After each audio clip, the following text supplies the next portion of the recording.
Assalamualaikum warahmatullahi wabarakatuh. Kembali lagi di channel Berita Mistis. Untuk kisah kali ini ada sebuah cerita dari tulisannya Untung Prasetyo. Dan untuk kisah yang akan saya bawakan kali ini, sebuah kisah yang berjudul Pondok di Dusun Watang Jati.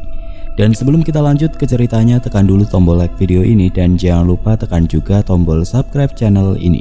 Nyalakan juga lonceng notifikasinya agar tidak ketinggalan cerita-cerita lainnya dari channel ini. Buat teman-teman yang pengen belanja-belanja, klik etalase yang ada di pojok kiri bawah, atau teman-teman bisa klik link pembelian yang ada di kolom deskripsi. Dan seperti apa untuk kisah kali ini? Langsung saja kita masuk ke ceritanya.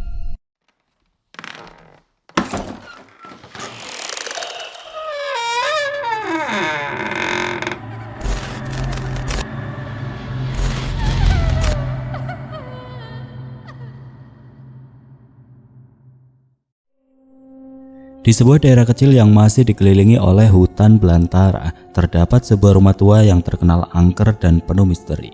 Cerita-cerita tentang sosok-sosok makhluk gaib yang ada di rumah tua tersebut sudah sangat lama beredar di tengah-tengah masyarakat sekitar. Rumah kecil yang sering disebut pondokan itu sudah lama tidak ada yang menghuni. Setelah pemilik rumah itu meninggal secara tragis, rumah yang syarat akan misteri itu ditinggalkan begitu saja dan tidak ada yang mengurusnya selama bertahun-tahun. Alhasil rumah pondokan itu pun menjadi angker dan membuat warga sekitar tidak ada yang berani mendekatinya. Pemilik rumah itu bernama Mbah Rejo, seorang petani yang dengan sukarela menjadi penjaga hutan lindung yang dikenal sangat baik semasa hidupnya. Beliau merupakan satu-satunya orang yang berani tinggal di bukit tersebut setelah membangun rumah kecil itu di sana. Awalnya warga yang tinggal di sekitar bukit kecil yang berbatasan langsung dengan hutan belantara itu merasa aneh dengan apa yang dilakukan oleh Mbah Rejo. Karena selain wingit, bukit tersebut pun dipercaya memiliki penunggu gaib yang sudah sering mengganggu warga masyarakat sekitar.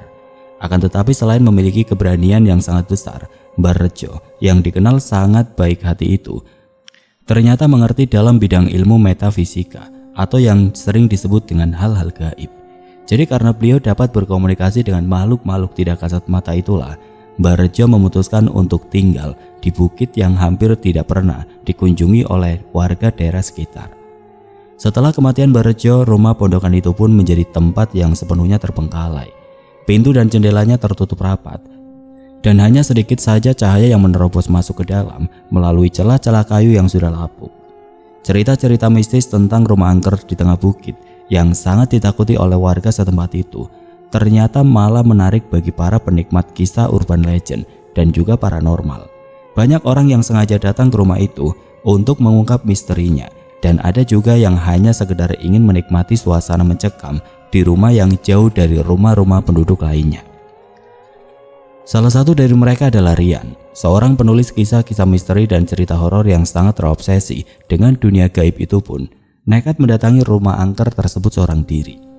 Rian merasa tertantang dan ingin menjadikan tempat itu sebagai bahan tulisannya setelah dia banyak mendengar cerita tentang rumah itu dari penduduk setempat. Rian yang tinggal di sebuah kota besar pun mulai mengatur jadwal untuk dapat pergi ke daerah di mana rumah angker itu berada.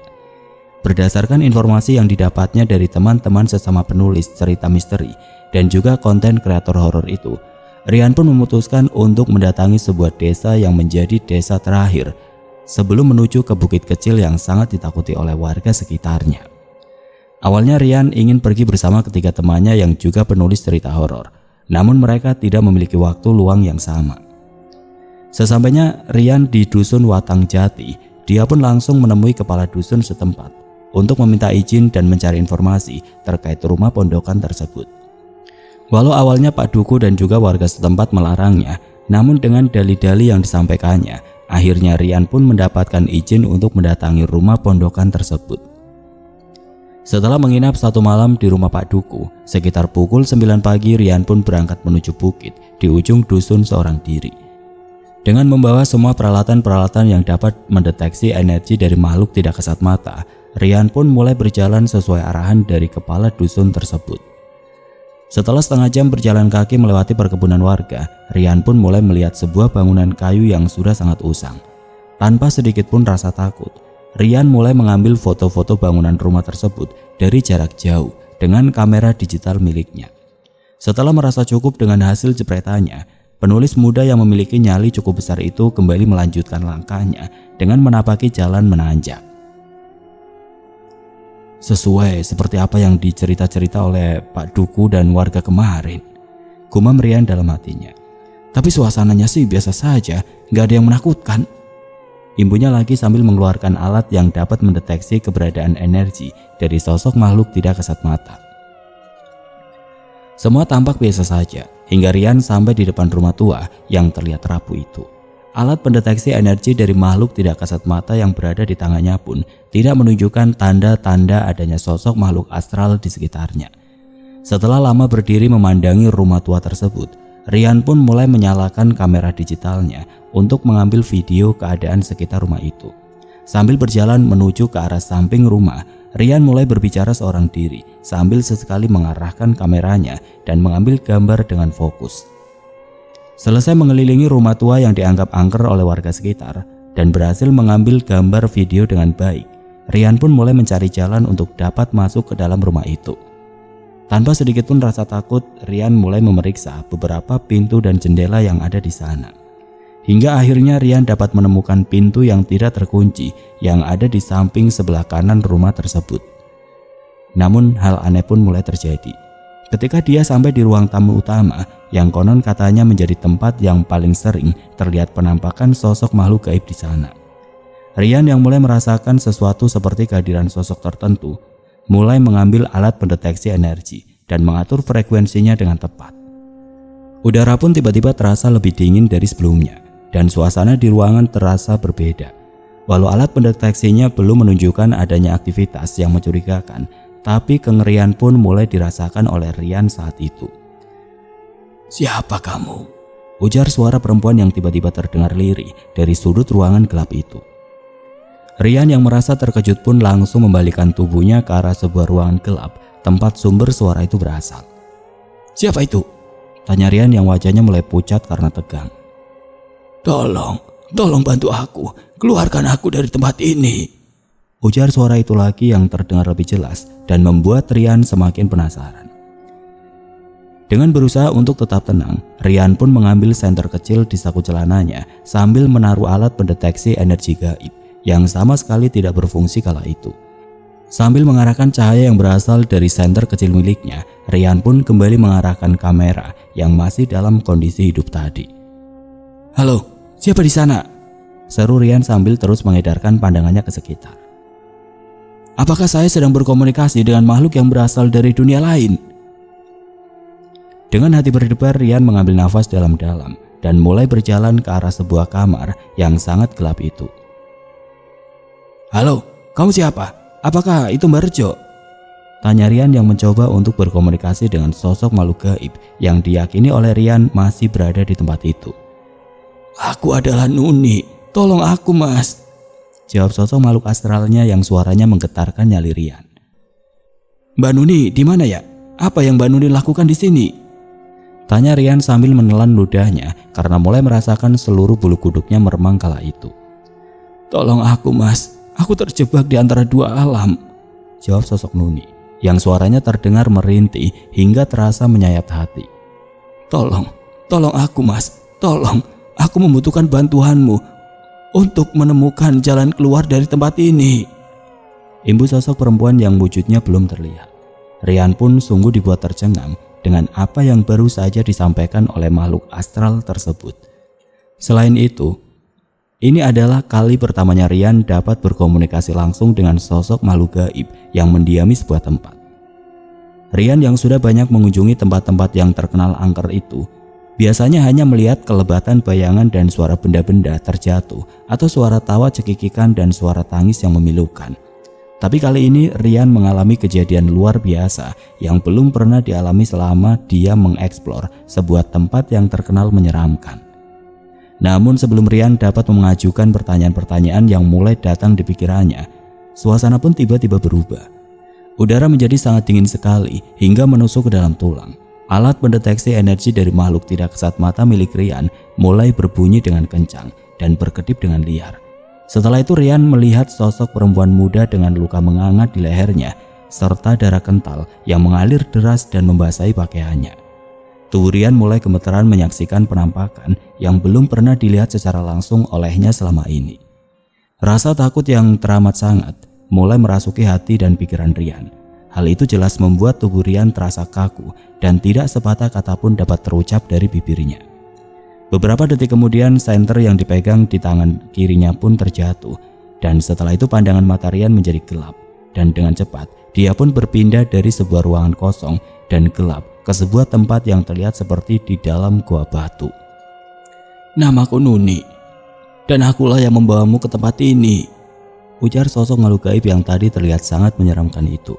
Sosok yang tadi membuat tubuh Rian gemetar karena ketakutan itu kini terlihat berbeda. Walaupun wajahnya terlihat sangat pucat, tapi sosok yang mengaku bernama Nuni itu terlihat seperti orang biasa. "Tolong bantu aku keluar dari tempat ini, selamatkan aku, Mas," pinta sosok Nuni mengiba. Akan tetapi baru saja Rian ingin menanyakan apa yang dapat dilakukannya, tiba-tiba saja terdengar suara yang tidak asing lagi di telinganya, terus berteriak memanggil-manggil namanya. Dan perlahan-lahan Nuni pun menghilang begitu saja, meninggalkan Rian di tempat yang sangat asing baginya. Sekejap kemudian Rian pun tersadar dan membuka kedua matanya, dan di saat itulah Rian bertemu dengan Bima, Dani, dan Robi. "Ayo Yan, kita keluar dari sini," ujar Robi sambil membantu Rian bangkit dari tidurnya. "Kok kalian sudah sampai di sini saja sih bro? Kan kalian semua baru sempat kesini 3 hari lagi," balas Rian yang menyangka jika teman-temannya datang di hari yang sama dengannya. "Nanti aja gue ceritain di rumah Pak Duku. Sekarang ayo cepat kita keluar. Lu udah ditunggu Pak Duku sama warganya tuh di luar," balas Bima menjelaskan. Ketika Rian, Bima, Dani, dan juga Robi keluar dari rumah pondokan yang sangat ditakuti oleh warga sekitar itu, Rian pun dibuat terkejut karena di sana sudah ada Pak Duku dan Mbah Barjo serta 3 orang warga yang ikut mengantar Robi dan yang lainnya ke rumah pondokan itu. Pak Duku dan Mbah Barjo serta beberapa warga itu terlihat lega setelah tahu jika Rian masih dalam keadaan baik-baik saja kala itu. Sesampainya di rumah Pak Duku, Rian pun langsung diberondong banyak pertanyaan oleh kepala dusun setempat dan juga Mbah Barjo serta warga sekitar yang saat itu sangat mengkhawatirkan keselamatan Rian. Pemuda yang dianggap memiliki nyali besar oleh warga dusun pun merasa kebingungan ketika dia tahu bahwa sudah 3 hari dia berada di dalam rumah pondokan yang benar-benar terkenal sangat angker itu. Dan ternyata menurut apa yang disampaikan oleh teman-temannya serta Pak Duku dan warga sekitar, memang benar adanya. Rian memang sudah 3 hari tidak kembali setelah kepergiannya pagi itu dari rumah kepala dusun tersebut. Hal itu mulai disadari oleh Rian ketika dia melihat tanggal yang tertera di ponsel milik Bima. "Teman-temanmu baru saja sampai tadi sore Yan, dan mereka lah yang memaksa kami untuk membantu mencari keberadaanmu di atas sana," ujar Pak Duku yang mengira jika Rian sudah kembali ke kota setelah turun dari atas bukit yang menjadi tempat berdirinya rumah pondokan itu. "Setelah kamu tidak juga kunjung turun, saya mencoba mengajak beberapa warga untuk mencari kamu. Tapi mereka tidak memiliki keberanian seperti kamu dan teman-temanmu ini. Selain itu, saya dan warga dusun mengira jika kamu sudah kembali ke kota setelah turun dari atas sana. Beruntungnya mereka datang dan nekat untuk mencari kamu, karena mereka merasa sangat yakin jika kamu masih berada di rumah pondokan itu," Ibu Pak Duku menjelaskan. Rasa khawatir yang melanda rekan-rekan Rian itulah yang membawa mereka dan juga Pak Duku serta Mbah Barjo dan beberapa warga mencarinya. Karena sesampainya Bima, Dani, dan Robi di rumah Pak Duku, mereka langsung mencoba menghubungi Rian, namun ponselnya tidak kunjung aktif kala itu. "Emangnya lu ngapain aja Yan di rumah itu? Masa iya lu cuma molor saja selama 3 hari 3 malam?" tanya Bima penasaran. "Masa iya sih gue di sana selama 3 hari? Padahal gue ngerasa sebentar banget loh," balas Rian yang masih mengingat semua kejadian itu dengan jelas. "Coba aja lu nyalain handphone lu. Berapa kali ada panggilan tidak terjawab dan juga pesan yang masuk," balas Dani yang mencoba terus meyakinkan. "Oh iya, peralatan gue kalian bawa keluar nggak?" tanya Rian yang kembali teringat dengan alat-alat pendeteksi energi, kamera digital dan senter kecil serta barang-barang lain di tas ransel miliknya. "Ada tuh, aman," sahut Bima sambil menunjukkan semua barang milik Rian. Tidak lama setelah berbincang dengan teman-temannya, Rian pun diberi segelas air putih oleh Mbah Barjo, sesepuh desa yang wajahnya terlihat masam itu, meminta Rian untuk meminumnya dan menyisakan sedikit untuk membasuh wajahnya. Cerita rumah pondokan milik Mbah Rejo itu kembali menjadi perbincangan hangat oleh warga sekitar. Mereka yang sudah merasa takut untuk mendatangi rumah tua tersebut kembali dibuat lebih takut lagi setelah mengetahui apa yang telah dialami oleh Rian. "Kamu ini sebenarnya bukanlah seorang pemberani, tapi lebih terlihat seperti orang bodoh yang nekat untuk melakukan hal konyol," ujar Mbah Barja dengan wajah sangarnya.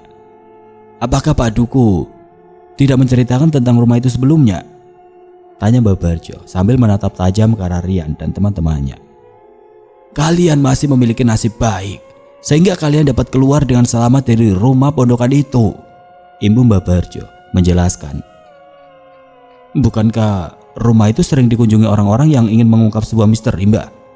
tanya Bima penasaran. "Memang benar, sudah banyak orang yang berkunjung ke tempat itu. Mereka berharap mendapatkan sebuah berita atau apapun yang berkaitan dengan makhluk-makhluk astral. Akan tetapi tidak ada orang yang mau masuk ke dalam rumah itu karena mereka tahu jika di luar rumah itu saja hawa mengerikan sudah sangat terasa," balas Mbah Barja menjawab pertanyaan Bima.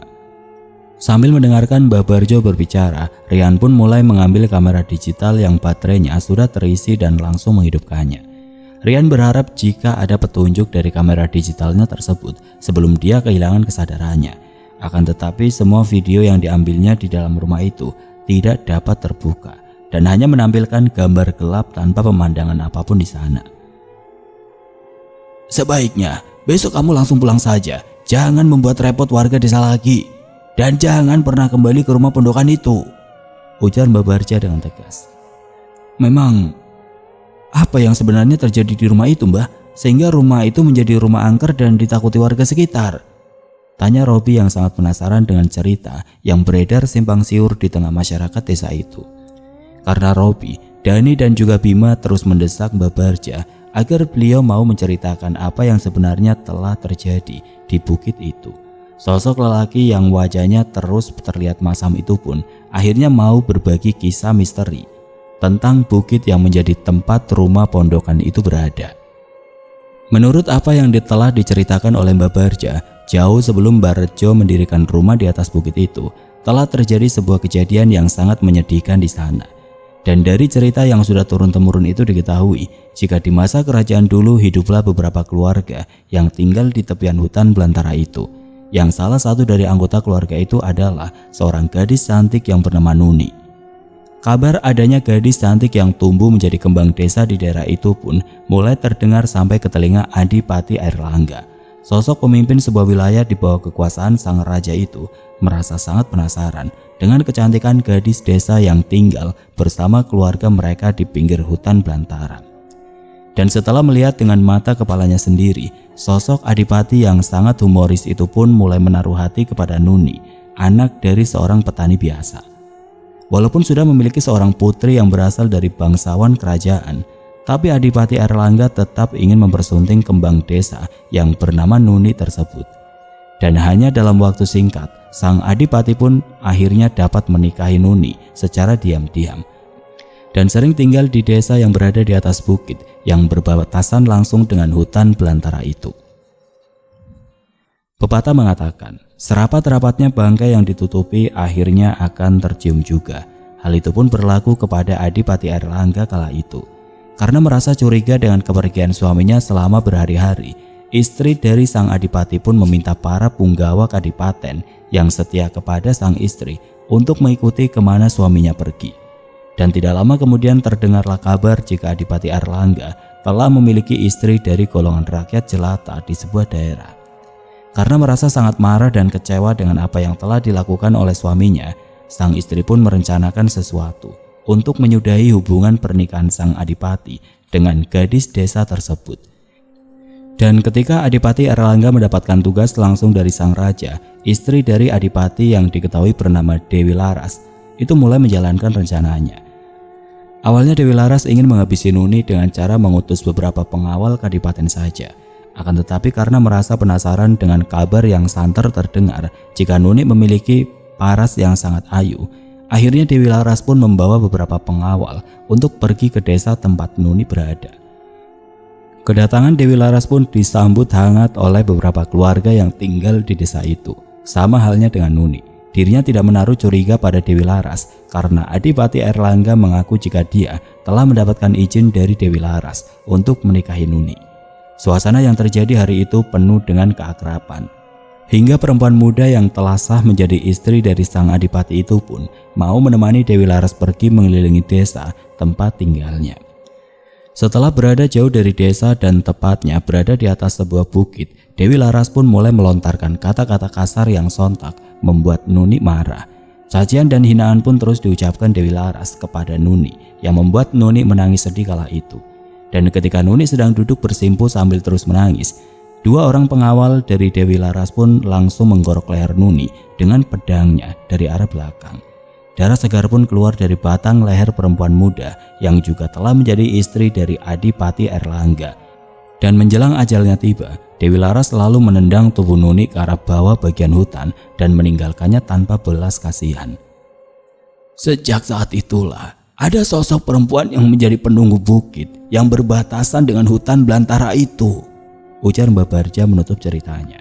Mendengar apa yang telah diceritakan oleh Mbak Barja, Rian pun dibuat tersentak. Dia pun lalu menceritakan pertemuannya dengan sosok Nuni yang mengaku terkurung di alam gaib yang berada di rumah tua itu. Sekarang, apakah kamu masih meragukan apa yang aku ceritakan tadi? Tanya Mbak Barja yang membuat Rian terduduk lemas. Sosok makhluk gaib bernama Nuni itu sering menculik warga dusun ini. Dia terkadang menjelma menjadi sosok perempuan tua renta dan terkadang dia merubah wujudnya menjadi perempuan yang sangat cantik. Tapi tidak jarang juga, Nyai Nuni menjelma menjadi seorang gadis perempuan yang sangat lucu untuk mendapatkan mangsanya. Ibu Mbak Barja menjelaskan. Wah, beruntung banget lu Yan, lu masih bisa keluar dari tempat itu. Coba kalau Sukma lu ditahan di sana, bisa-bisa lu dikawinin sama Demit. Celetuk Denny yang membuat teman-temannya tersenyum. Karena merasa resah dengan adanya sosok makhluk gaib yang terus mengganggu warga, Mbak Rejo pun memutuskan untuk mendirikan rumah pondokan tempat itu. Tempat di mana sosok Nuni dibunuh oleh para pengawal Dewi Laras beratus-ratus tahun yang lalu, balas Mbak Barjo yang mulai menceritakan sosok Mbak Rejo.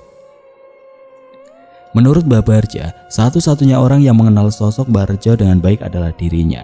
Saat itu Mbak Rejo yang usianya lebih tua belasan puluh tahun dari Mbak Barja sering mengajaknya untuk menginap di rumah pondokan yang baru beberapa minggu ditempatinya. Mbak Barja juga mengaku jika dirinya ikut terlibat dalam proses pembangunan rumah yang kini terkenal angker hingga sampai keluar dusun tersebut. Tidak ada yang mengira jika Mbak Rejo memiliki ilmu kesaktian yang cukup tinggi. Orang-orang pada saat itu mengira jika Mbak Rejo sudah kehilangan kewarasannya karena mau tinggal di tempat yang terkenal sangatlah angker itu, ujar Mbak Barja menjelaskan. Saat itu Rian yang merasa sangat penasaran dengan sosok Nuni pun mulai mengajukan beberapa pertanyaan yang akhirnya membuat dirinya terkejut. Setelah Mbak Rejo menempati rumah pondokan, akhirnya beliau dapat mengurung sosok makhluk gaib bernama Nuni yang sering membuat warga sekitar tersesat dan bahkan hilang di hutan itu. Dengan kesaktiannya Mbak Rejo pun dapat mengurung Nuni di sebuah ruangan yang memang sudah dipersiapkan oleh Mbak Rejo dari jauh-jauh hari sebelumnya, ujar Mbak Barja mengisahkan.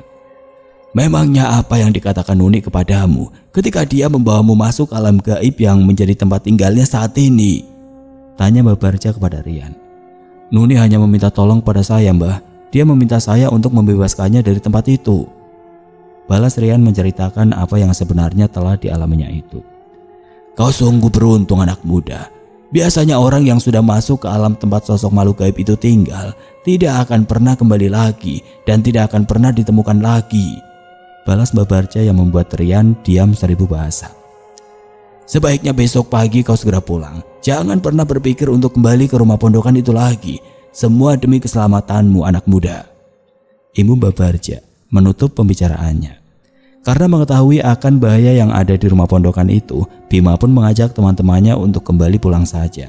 Rian yang sudah mengalami kejadian menyeramkan di rumah pondokan itu pun langsung menyetujuinya dan mau berbagi kisah dengan teman-temannya terkait misteri yang ada di rumah pondokan tersebut. Keesokan harinya Rian, Bima, Dani, dan Robi pun berpamitan kepada Pak Duku dan Mbak Barja serta warga dusun sekitarnya. Mereka sangat berterima kasih atas semua yang diberikan oleh Pak Duku dan juga Mbak Barja serta para tetangganya. Dan mereka pun berjanji akan datang lagi ke rumah Pak Duku untuk menjalin silaturahmi dan mencari tempat lain untuk dijadikan bahan tulisan serta konten untuk media sosial mereka. Setelah menempuh perjalanan yang sangat jauh dan melelahkan, Rian dan teman-temannya pun sampai di rumah mereka masing-masing. Walaupun masih merasa lelah, tapi rasa penasaran yang besar membuat Rian kembali membuka kamera digitalnya untuk melihat hasil foto dan video yang diambilnya di rumah pondokan itu. Dan betapa terkejutnya Rian ketika dia membuka hasil rekaman video yang sebelumnya tidak dapat dibuka. Kini terlihat memunculkan gambar bergerak hasil rekamannya. Video yang diputar pun berawal dari depan rumah pondokan yang sangat usang dan tidak terawat itu. Semua hasil tampak terlihat sangat jelas dan tanpa ada hal-hal aneh di sana. Gambar pun mulai menunjukkan sebuah ruangan gelap tempat di mana Rian mendengar suara yang memanggilnya untuk pertama kalinya. Semua masih terlihat normal tanpa ada apapun selain suara yang memanggil Rian dan terekam dengan sangat jelas itu. Dan keanehan pun mulai terjadi ketika kamera digital tersebut jatuh dari genggaman tangannya dan hanya menampilkan gambar sebuah ruangan yang sangat gelap. Bersamaan dengan itu tiba-tiba Rian dikagetkan dengan suara alat pendeteksi energi dari makhluk astral yang berbunyi dengan sangat kencang. Dan yang membuat Rian kebingungan bercampur rasa takut adalah ketika suara alat pendeteksi yang terdengar dari video di dalam kamera digitalnya berbunyi, alat pendeteksi yang tersimpan di dalam tas ranselnya pun ikut berbunyi dengan kencang. Padahal Rian sangat yakin jika dia sudah mematikan alat itu ketika dia masih berada di rumah Pak Duku pagi tadi. Karena suara alat mendeteksi itu sangat mengganggunya, Rian pun langsung membongkar isi tasnya untuk dapat mematikan kembali alat pendeteksi energi tersebut. Walaupun mulai ketakutan, tapi Rian tidak memiliki pilihan lain selain menemukan alat itu sebelum suara itu mengundang ibu serta ayahnya ke kamarnya. Walau sangat yakin jika di dalam kamarnya itu Rian tidak sendirian, tapi Rian mencoba untuk tetap tenang. Dan setelah alat mendeteksi energi itu dapat dimatikan, Rian pun kembali dikejutkan dengan suara Nuni yang berasal dari dalam kamera digitalnya. Perlahan-lahan suara yang terdengar dari sebuah video itu kini terdengar sangat dekat dan sangat nyata. Dan betapa terkejutnya Rian ketika sosok Nuni muncul di belakangnya sambil menepuk pundak sebelah kanannya. Tubuh Rian pun gemetar menahan rasa takutnya. Suaranya menghilang seolah kedua bibirnya tertutup rapat dan terkunci saat itu. Dan sesaat sebelum Rian pingsan, dia pun melihat sosok Nuni berdiri dan memamerkan luka menganga di bagian lehernya. "Kenapa kamu pergi, Mas? Kenapa kau tidak mau menolongku?" ujar sosok Nuni yang duduk di samping tubuh Rian. Aku di mana?" ujar Rian sambil mengedarkan pandangannya ke arah sekitar. "Aku membawamu kembali ke rumah terkutuk ini, Mas. Aku ingin kau menolongku. Tolong bebaskan aku dari tempat ini, Mas," ujar sosok Nuni yang membuat Rian sangat kebingungan. "Bagaimana caranya? Aku tidak tahu," balas Rian yang kini berharap ada seseorang yang membangunkannya dari mimpi buruknya saat itu. "Robohkan rumah terkutuk itu, Mas. Setelah rumah sial yang mengurungku itu roboh, bakarlah hingga menjadi debu," balas sosok Nuni yang membuat Rian sangat terkejut. "Bagaimana mungkin aku dapat merobohkan rumah pondokan itu, sedangkan aku sudah dilarang untuk pergi ke sana?" jawab Rian dengan pasrah. "Barja, pasti dia yang memintamu agar tidak kembali lagi ke rumah itu, dan pasti dia sudah menceritakan cerita yang sama tentang seorang Adipati dan Dewi Laras yang membunuhku. Bukan begitu, Mas?" tanya sosok Nuni dengan wajah penuh amarah. "Benar, Mbak Barja memintaku untuk tidak kembali lagi ke rumah pondokan itu, karena keselamatanku akan terancam jika aku kembali lagi ke sana," balas Rian menjelaskan apa yang sebenarnya terjadi. "Jika Barja telah menceritakan perempuan muda yang dibunuh oleh pengawal Dewi Laras, maka sesungguhnya dia telah membohongimu, Mas. Aku memang korban pembunuhan, tapi bukan dibunuh oleh pengawal Dewi Laras. Aku mati dibunuh oleh Barja, dan itu menutupi kebusukannya. Dia meminta lelaki tua bernama Rejo untuk membantunya. Sejak saat itulah Barja menyebarkan cerita tentang sosok Nuni yang mati di atas bukit karena dibunuh oleh pengawal Dewi Laras," ujar Nuni menjelaskan sesuatu yang sangat membuat Rian bingung. "Ketika kau terbangun nanti, aku harap kau mau menolongku, Mas," imbu sosok Nuni yang langsung memalingkan tubuhnya dan hilang dari pandangan mata Rian. Entah sudah berapa lama Rian tertidur, tapi yang jelas malam pun telah berlalu dan suara ibunya terus saja memanggilnya dari arah dapur rumahnya. Rian yang menempati kamar di lantai atas pun langsung terbangun dan merenggangkan tubuhnya yang terasa sangat sakit sekali saat itu. Setelah membereskan kamarnya dan mencuci semua pakaian kotornya, Rian pun pergi ke rumah Bima dengan membawa kamera digitalnya.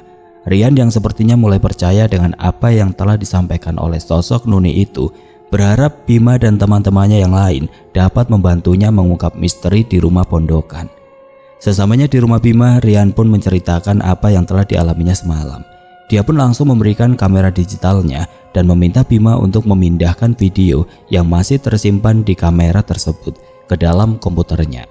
Sama seperti Rian, Bima pun dibuat terkejut dengan munculnya gambar bergerak yang diambil oleh Rian ketika dia berada di rumah pondokan itu. "Gimana lu men? Gede juga nyali lu. Gua aja mulai merinding banget nih ngeliat video lu," ujar Bima yang terlihat terus memperhatikan rekaman video yang diambil oleh Rian beberapa hari yang lalu. Kejadian yang hampir sama seperti yang dialami oleh Rian pun kini terulang kembali di rumah Bima. Ketika tayangan video menampilkan gambar terjatuhnya kamera dibawa oleh Rian, disusul dengan alat pendeteksi yang ada di rumah itu berbunyi sangat kencang. Tiba-tiba saja Bima dan Rian pun dikejutkan dengan alat pendeteksi energi milik Bima yang menyala dengan sendirinya dan terdengar berbunyi sangat kencang. "Sial, sekarang dia ada di sini men," ujar Bima yang bergegas mengambil alat miliknya dan langsung mematikannya. "Bener kan? Gua kagak bohong," balas Rian sambil terus menatap layar monitor di meja kerja yang ada di kamar Bima. Tidak sampai di situ saja, hal ganjil yang membuat Rian dan Bima kebingungan pun mulai terlihat jelas saat itu. Layar monitor komputer yang sedari tadi hanya menampilkan gambar sebuah ruangan yang sangat gelap, tiba-tiba saja berubah menjadi sebuah video yang menampilkan adegan yang membuat Rian dan Bima merasa sedih dan iba bercampur kesal. Entah dari mana video yang sedang disaksikan oleh Rian dan Bima itu berasal. Tapi yang jelas, video itu cukup membuktikan jika apa yang telah disampaikan oleh sosok Nuni kepada Rian semalam benar adanya. Di dalam video itu terlihat jelas seorang lelaki yang wajahnya sangat mirip sekali dengan Babarja, berjalan sambil menjambak rambut panjang seorang perempuan. Sesampainya di atas bukit itu, Babarja mulai memukuli seorang perempuan yang terlihat sudah tidak berdaya. Setelah puas memukulinya, Babarja pun terlihat mengeluarkan bilah golok tajam yang sedari tadi terselip di bagian belakang tubuhnya. Setelah itu tanpa basa-basi lagi, sosok lelaki yang sangat jelas adalah sosok Babarja itu lalu menyayat batang leher perempuan malang itu yang tidak lain adalah sosok Nuni. Setelah Nuni meregang nyawa, Babarja dengan santainya menyeret tubuh Nuni ke arah sebuah lubang yang ternyata sudah dipersiapkan sebelumnya oleh Babarja. Dan tanpa menunggu lagi, Babarja pun memasukkan jasad perempuan muda malang itu ke dalam lubang dan menutupinya dengan batu-batu besar sebelum menimbunya dengan tanah. Air mata dari Rian dan Bima pun tidak terasa menetes membasahi kedua orang yang memiliki hobi yang sama itu. Mereka merasa sangat sedih dan sangat marah menyaksikan video yang entah berasal dari mana. Suasana hening pun terasa menyayat hati Rian dan Bima setelah layar monitor komputer di kamar itu padam dengan sendirinya. Mereka berdua pun menangis sedih dan mengutuk apa yang telah dilakukan oleh Babarja. Di saat-saat hening itulah, tiba-tiba saja sosok Nuni muncul di hadapan Rian serta Bima dengan wajah pucat dan luka menganga di bagian lehernya. "Sudah puluhan tahun yang lalu peristiwa itu terjadi. Barja tega membunuhku karena aku menolak untuk menikah dengannya dan memilih lelaki lain yang akhirnya juga mati di tangan Barja," ujar sosok Nuni dengan suara yang terdengar lirih. "Jika kalian berdua berkenan menolongku, maka aku akan sangat berterima kasih kepada kalian. Tapi jika tidak, maka aku akan menunggu lagi seseorang yang berani datang dan masuk ke dalam rumah terkutuk itu," imbu sosok Nuni menjelaskan. "Apapun yang terjadi, aku bersedia membantumu, Mbak. Aku tidak rela jika seorang pembunuh masih berkeliaran dengan bebas dan kini menjadi orang yang sangat disegani di dusun itu," balas Rian sambil mengusap air matanya. "Bersabarlah Mbak, kami pasti akan datang lagi ke tempat itu dan akan membebaskanmu. Andai saja kami mampu, kami juga akan mengungkap siapa sebenarnya Babarja itu," sambung Bima sambil menghela nafas panjangnya. "Selain aku dan juga calon suamiku yang bernama Kuncoro, Barjo juga telah menjadi korban kebiadaban Barja. Rencana matang yang disusun rapi oleh seorang manusia berhati binatang buas itu berjalan sempurna dengan kematian Barjo yang juga masih menjadi misteri bagi warga sekitar," ujar sosok Nuni yang sontak membuat Rian dan Bima kembali terkejut. "Apa yang sebenarnya terjadi dengan Barjo, Mbak?" tanya Bima yang juga mewakili rasa penasaran Rian kala itu. Setelah membunuhku dan mengubur tubuhku di atas bukit itu, Barja pun mengajak Mbah Rejo yang merupakan seorang gelandangan di dusun kami. Mbah Rejo yang sangat senang berjudi dan menghambur-hamburkan uang itu harus menerima nasib buruk setelah keluarganya mengusirnya dan tidak memberinya tempat untuk berteduh sekalipun. Karena hal itulah, Mbah Rejo pun akhirnya mau mengikuti ajakan Barja untuk membangun rumah kayu di atas bukit itu. Rumah pondokan itu hanya dibangun oleh Mbah Rejo, Pak Joko dan juga Barja. Barja rela membayar mahal tenaga Pak Joko karena memang tidak ada orang yang mau ikut bekerja bersamanya saat itu. Ujar sosok Nuni menjelaskan. Setelah rumah pondokan selesai dibangun dan ditempati oleh Mbah Rejo, semua terlihat biasa saja. Hingga suatu ketika, Nuni yang mulai dapat berkomunikasi dengan Mbah Rejo pun menceritakan nasib buruk yang menimpanya.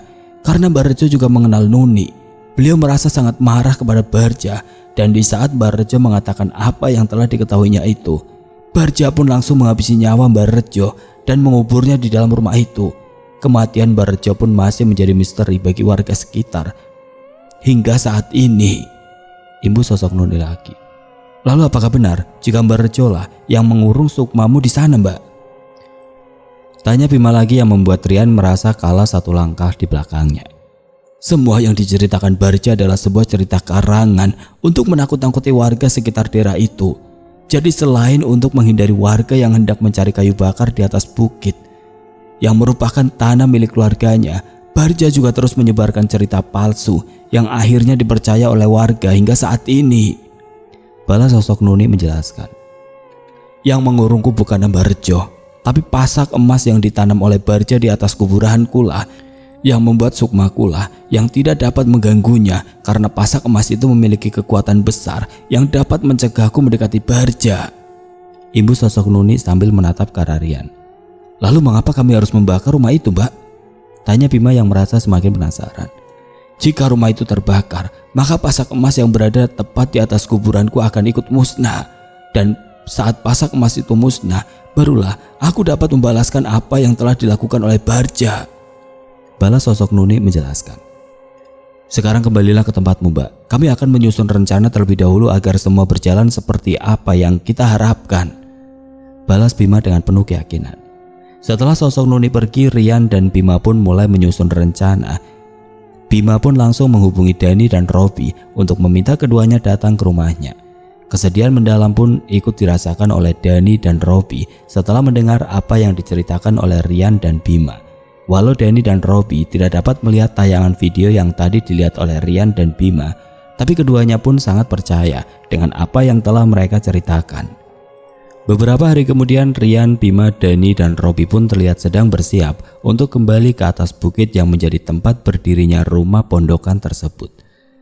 Mereka pun sengaja tidak kembali ke rumah Paduku yang berada di dusun Watang Jati untuk menghindari kecurigaan Mbah Barja. Rian dan teman-temannya memilih mendatangi dusun Wulu yang berjarak tidak begitu jauh dari dusun tempat Mbah Barja tinggal itu. Di dusun Wulu itulah mereka mulai mencari jalan untuk dapat sampai ke rumah pondokan. Berbekal pengalaman dan kepiawaian mereka dalam bergaul, Rian, Bima, dan juga Dani serta Robi pun disambut dengan sangat baik di dusun Wulu. Warga dusun Wulu pun merasa senang dengan kedatangan Rian dan teman-temannya itu, karena mereka yakin jika keempat pemuda itu dapat mengangkat nama dusun Wulu sehingga dikenal oleh masyarakat luas. Rian, Bima, Dani, dan Robi terpaksa mengaku sebagai pecinta alam yang akan menulis dan meliput keindahan alam yang ada di dusun tersebut. Mereka pun berjanji akan menayangkan keunikan dan keindahan alam di dusun tersebut di media sosial yang mereka miliki. Selain menanyakan tempat-tempat yang sangat indah, Rian pun mulai menayangkan tentang rumah pondokan. Dan berkat keahliannya dalam bermediasi, Rian pun akhirnya mendapatkan seseorang yang mau mengantar mereka ke rumah angker tersebut. Seorang pemuda desa Lugu bernama Bayu pun dengan senang hati menunjukkan jalan ke tempat-tempat indah di dusun itu. Setelah seharian membuat video dan juga mengambil banyak foto-foto pemandangan alam yang sangat indah di dusun itu, Rian pun mengajak Bayu untuk menjelajahi tempat yang juga dianggap angker oleh warga dusun Wulu. Bayu awalnya menolak, tapi keempat sekawanan itu akhirnya berhasil meyakinkan Bayu dengan iming-iming tambahan uang jasa. Setelah 1 jam lebih berjalan menyusuri perbukitan, Rian, Bima, Dani, dan juga Robi akhirnya dapat melihat bangunan tua yang berada agak di bawah dari tempat mereka berada. Dan setelah jarak mereka dekat, tiba-tiba saja Bima mengajak semua temannya untuk kembali ke Dusun Wulu dengan alasan hari telah sore. Dan Rian pun mengatakan jika dirinya mulai merasa takut setelah melihat rumah pondokan itu. Hal itu sengaja dilakukan oleh Bima dan kawan-kawannya agar tidak ada seorang pun yang mengetahui rencana mereka. "Sabar ya Mbak," bisik Rian dalam hatinya sambil menatap tajam ke arah rumah pondokan yang saat itu sudah terlihat dengan jelas. Karena Rian, Bima, Dani, dan Robi berjalan di belakang Bayu, mereka pun bergantian menandai jalan yang mereka lalui dengan tali plastik yang sudah mereka persiapkan sebelumnya. Tidak hanya satu warna tali yang mereka gunakan. Untuk meminimalisir resiko, mereka menandai jalan yang dilaluinya dengan 3 warna tali plastik sekaligus dengan jarak yang berdekatan. Keesokan harinya, Rian, Bima, Dani, dan juga Robi pun lanjut mengunjungi tempat-tempat yang memiliki potensi wisata dengan keindahan alamnya sekitar pukul 10 pagi. Mereka pun kembali diantar oleh Bayu menuju ke sebuah tempat yang memang memiliki pemandangan alam yang sangat indah. Tidak lama setelahnya berada di tempat itu, Rian, Bima, dan Robi pun mengutarakan keinginannya untuk kembali ke sebuah bukit Watulunggu yang kemarin telah mereka datangi.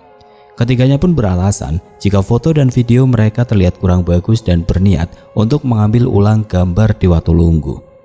Seperti yang telah mereka rencanakan, Rian pun meminta Bayu untuk tetap berada di tempat itu untuk menemani Dani yang sedang mengambil foto serta video dari atas tepian jurang tinggi itu. Sementara dia dan Bima serta Robila yang akan kembali ke Watulunggu. Setelah dapat meyakinkan Bayu, Rian, Bima, dan Robi pun bergegas menuju ke arah Watulunggu. Dari tempat itu, ketiganya pun mulai berjalan menelusuri perbukitan untuk menuju ke rumah pondokan. Setelah 1 jam lebih berjalan, mereka pun akhirnya sampai di rumah pondokan. Dan tanpa berbasa-basi lagi, mereka pun mulai menyiramkan cairan bahan bakar yang sudah mereka persiapkan sebelumnya. Setelah api mulai membakar bagian dalam rumah pondokan, Rian, Bima, dan juga Robi pun mulai menjauh dari tempat yang dianggap wingit atau angker tersebut. Dan setelah api mulai membesar, ketiganya pun mulai berlari kecil untuk dapat segera pergi meninggalkan daerah perbukitan itu. "Kami sudah menepati janji kami, Mbak. Semoga Mbak Nuni tenang di alam sana," bisik Rian dalam hatinya. Dari tempat mereka berada, kepulan asap hitam disertai kobaran api pun dapat terlihat dengan jelas. Dan ketiganya pun mempercepat langkah mereka untuk menghindari hal-hal yang tidak diinginkan. Setelah sampai di tempat Dani berada, Rian pun langsung mengajak Bayu untuk pulang. Mereka beralasan sudah merasa lapar dan ingin segera mencari makan sesampainya mereka di dusun. Sesampainya mereka di rumah Bayu, Rian dan teman-temannya pun mendengar ramai orang sedang membicarakan tentang kejadian aneh yang menimpa rumah pondokan. Dan setelah karena takut dicurigai oleh warga Dusun Wulu, Rian dan yang lainnya pun langsung berpamitan untuk kembali ke kota. Apa yang telah direncanakan oleh Rian, Bima, Dani, dan Robi pun berjalan dengan baik. Setelah menepati janjinya, Rian dan teman-temannya pun kembali ke kota. Pagi sekitar pukul 3, Rian, Bima, Dani, dan Robi pun sampai di rumah mereka masing-masing. Mereka pun langsung tertidur pulas karena merasa sangat lelah setelah menempuh perjalanan jauh selama beberapa jam. Dan di dalam tidurnya, mereka pun mengalami mimpi yang sama persis satu dengan yang lainnya. Rian, Bima, Dani, dan Robi bermimpi sedang berada di atas bukit bersama sosok Nuni dan pria muda seusianya yang merupakan calon suami Nuni, serta sosok lelaki tua yang tidak lain adalah sosok Mbak Rejo. Ketiga sosok arwah itu pun tersenyum dengan wajah putih bersih dan tubuhnya diselimuti sinar putih. Sebelum ketiga sosok arwah itu menghilang, mereka pun mengucapkan terima kasih atas semua yang telah mereka lakukan untuk menyempurnakan arwah mereka. Sosok Nuni pun mengatakan jika dia sudah merasa tenang karena dendamnya telah terbalaskan. Entah kejadian apa yang menimpa Mbak Barja hingga akhirnya sosok lelaki tua yang sangat disegani di dusun Watang Jati menemui ajalnya. Rian dan Bima serta Dani juga Robi tidak mengetahuinya karena mereka merasa takut untuk kembali ke dusun tersebut.